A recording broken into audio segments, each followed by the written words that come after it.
দর্শক, রাজশাহীর সার্বিক পরিস্থিতি জানাচ্ছেন সহকর্মী জিয়াউল ইসলাম গনি।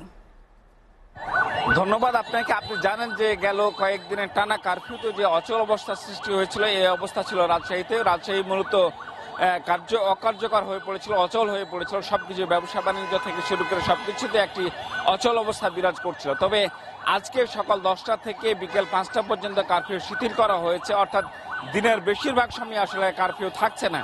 এই অবস্থায় মানুষজন ঘর থেকে বেরিয়েছেন, আড়মোড়া ভেঙে তারা বেরিয়েছেন এবং কর্মচঞ্চল হয়ে উঠেছে রাজশাহী।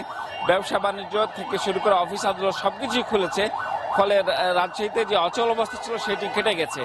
এর বাইরে যে কোনো ধরনের অপ্রীতিকর ঘটনা এড়াতে রাজশাহীতে টহল দিচ্ছে সেনাবাহিনী এবং বিজিবি সদস্যরা। এর বাইরে রাজশাহী নগরীর এবং জেলার বিভিন্ন মোড়ে মোড়ে রয়েছে পুলিশ এবং র্যাবের চেকপোস্ট, সেখানেও সন্দেহভাজনদের তল্লাশি করা হচ্ছে। এছাড়া ট্রেন চলাচলের সিদ্ধান্ত এখনো হয়নি, তবে সকল রুটে বাস চলাচল শুরু হয়েছে, ফলে যে কর্মযোগ্য বা কর্মচঞ্চল হয়ে উঠেছে রাজশাহী। তো রাজশাহী থেকে আমার কাছে এই ছিল সর্বশেষ।